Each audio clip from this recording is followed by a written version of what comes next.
Just want to remind you guys, this episode is presented by PrizePicks. Download the app today. Use the code JUICE to get $50 instantly after you play your first $5 lineup.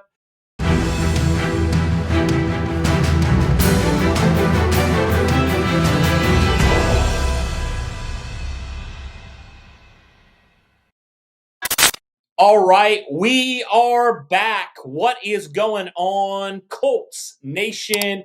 Welcome back to another episode of Bring the Juice. Your guys, Cody and Derek, back from the dead. Here we are, guys. We are back. Derek, welcome back to the land of the living, friend. How are you doing? I'm doing all right now. Dude, it was so bad all week. I mean, I'm amazed that I was able to go to work all week and still be able to do what I was able to do, because my God, dude, I was miserable, guys. I was miserable for the whole week. And it sucks because, I moved into this new house and I have spent probably just as many days being sick in it, Cody, as I have been healthy and able to move around. So it has not been a easy transition going into this house, because just every moment me or my fiance are sick. So it's been rough, but I'm starting to go on the rebound here. Yeah, hopefully the worst is behind you now. I know it's been a couple times, kind of dealt with some sickness, and I know it's kind of been going around. So, but yeah, Derek, let's talk about this episode. So, obviously, we know that the NFL draft is still quite a bit of ways away at this point, right? We haven't even hit free agency yet. We're still a couple weeks out from that. And then a couple weeks after that, about a month or so after that, actually about a month and a half after that, the NFL draft happens, right? So we still got a lot of time to talk about the draft. But Derek, I've been seeing this going all around social media, specifically on Twitter, people arguing about what position should the Colts address with their first round pick number 14. We've kind of been debating and talking about it. I know you've given your thoughts on it. I've kind of given some of my thoughts on it as well. And so I thought it warranted a good conversation. And I will preface this by saying this. We don't know what the Colts are going to do in free agency, right? We don't know which positions they are going to draft, right? They very well could be signing, multiple different players that could take some positions that we might be talking about.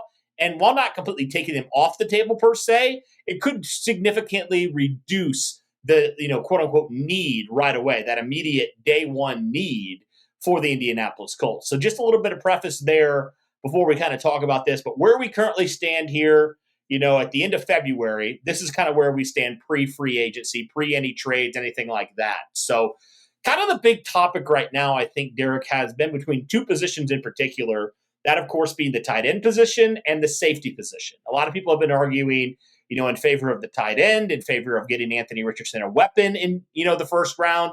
Specifically, Tyler Warren's been a lot of talk. I know even like Colston Loveland has been in there a little bit. And then some other people have thrown around the guy like Malachi Starks. I know even a little bit like later in the first round, Nick Amawori as well, out of South Carolina. So like people have been kind of throwing around a lot of thoughts there when it comes to these positions. But how do you kind of view this argument here when it comes to this? Because obviously we see both these positions being pretty big needs, probably the top needs on each side of the ball respectively. But when you look a little bit further into it, how do you view the need versus kind of the value in what it will mean for the Colts here in their 2025 success? Yeah, and it's more than just the safeties too. I think it also just has to do with cornerback in general. I've just defensive backs in general. I've seen people even suggesting the idea that somehow, some way, cornerback Will Johnson from Michigan somehow seeps his way out of the top 10 and to Indy at 14. I will say this. I think there is no way, shape, or form that happens, because I view Will Johnson as a top 10 lock, because he's one of those guys to me that's locked down. But then again, I've seen people say it. So it is what it is. We'll go with it. But when it comes to the two positions that you mentioned, safety and tight end, the reason that one keeps getting brought up mainly is because regardless of what Indy does in free agency, I don't believe that Indy is going to find a tight end that is worth investing the future into. So that is where, the tight end argument comes into play because, again, Indy was like almost dead last in effective use of their tight ends when it came to, just anything for that matter. And you look at what the free agency class is going to look like, there isn't a lot of amazing opportunities. There's not a lot of big names that are coming into the free agent market that is going to become an ultimate difference maker, right? And then, of course, you look at this tight end group in this draft class. I mean, there is a solid probably 8 or 9 guys, Cody, that, realistically could be in some kind of starting role or something along those lines when they're day one out here in the NFL.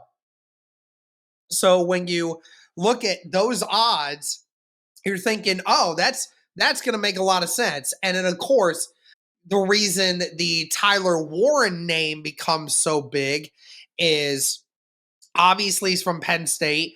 It's a Big Ten school. A lot of people see that happening. The season that he had was phenomenal.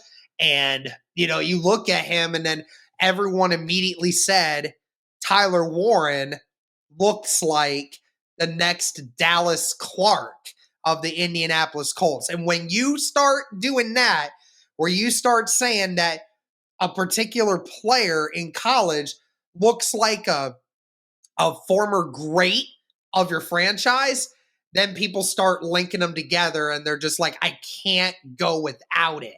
So, that's where that name comes into play.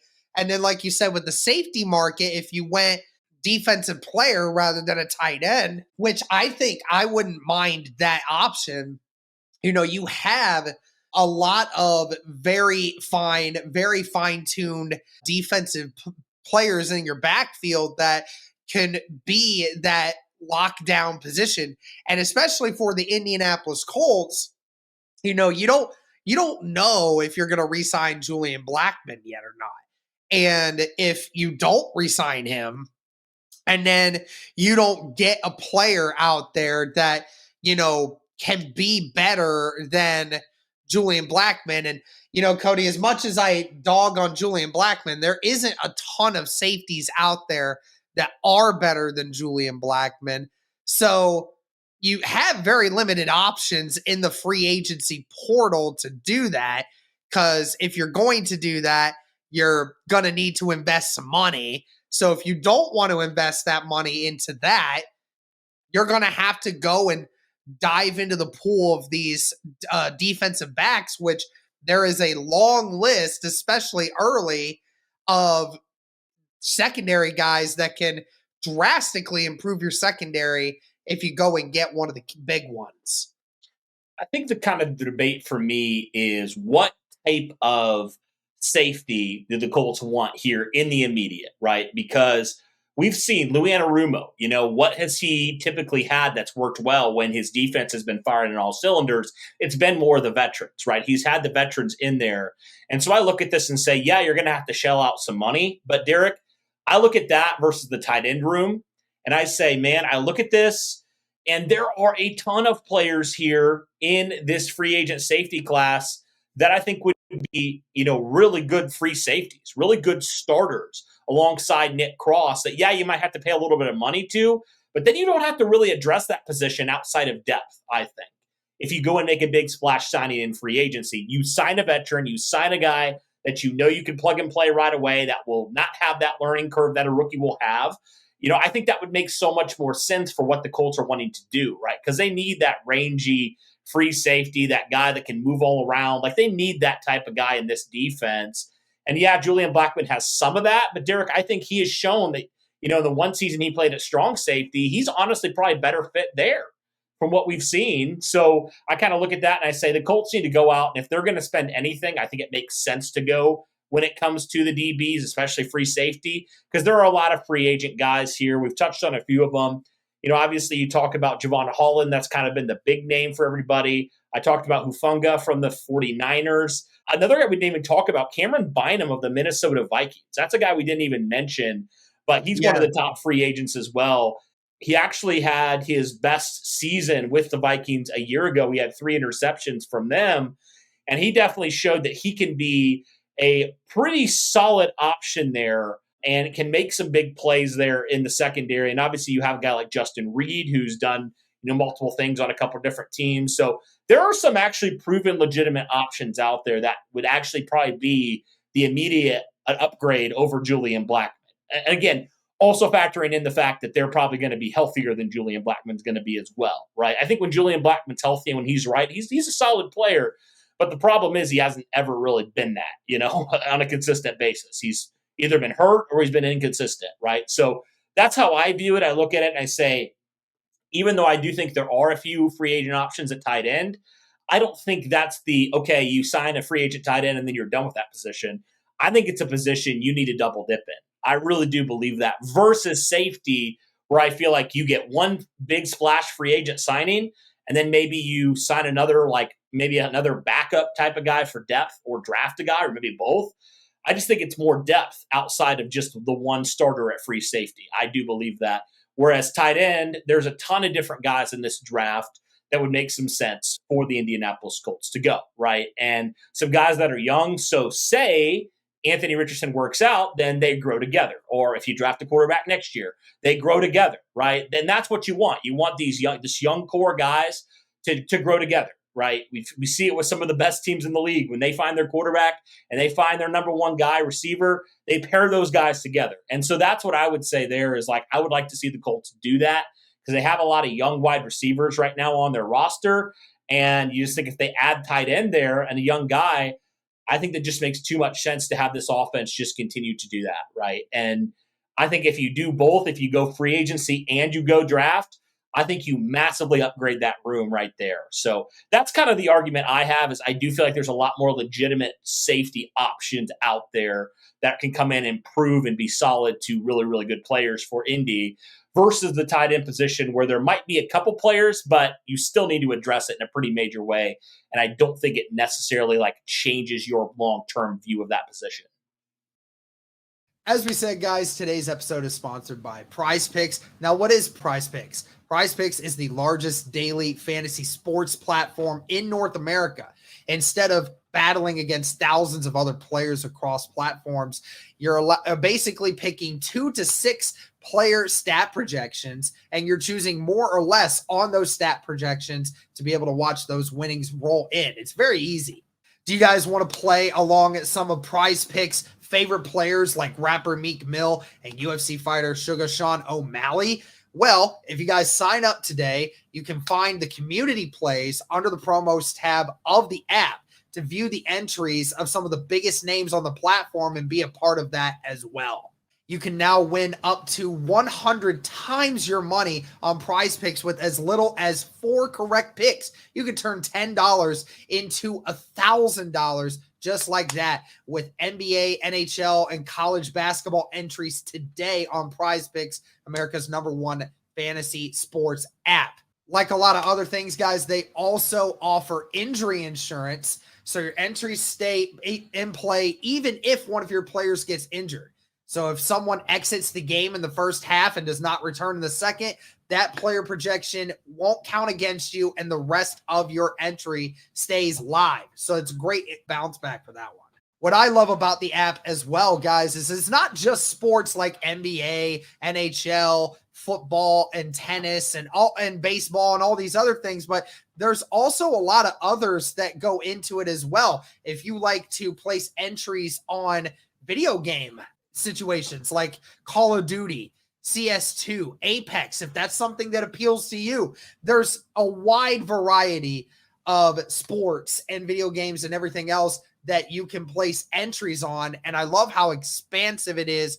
Even just looking at the NBA, there's entries you can make with turnovers, with points. You can do combo deals, dunks, field goals attempted, all of these different things. So there's just so many different ways to make money off of these entries.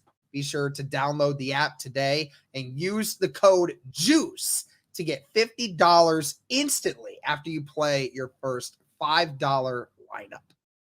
Yeah, I mean, for me, I just think that, for the safety group, I agree with you. I think that in free agency terms, you have a few more options to improve the back end in this new system that Lou Anarumo is about to start working with.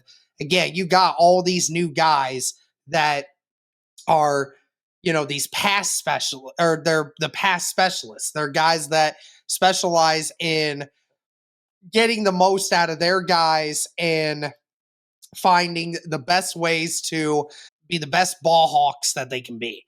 And, I mean, as much as we want to have confidence in the group that we do have, you still have to continue to try to find guys that Lou Anarumo and his guys want, right? So you have to be willing to take the initiative to do that. Who's to say that Julian Blackmon is going to be that guy in this new system? He may not be, so you may see another guy that you may not think is somebody that you would take over Blackmon in most systems, but in maybe Lou's system, it might be different, and I think that there's a lot more opportunities. There's a lot more people in the free agency market and the safety market that are going to be available for you versus in the tight end room. As you said, you gotta double dip in that area. And especially because, again, at least in the safety room, you at least have one or two guys that have shown up. Nick Cross showed up a lot last year. At least you have that working for you. But at least for the tight end room, you don't have anyone working for you. You don't have anyone that has shown any kind of resemblance of decent tight end play.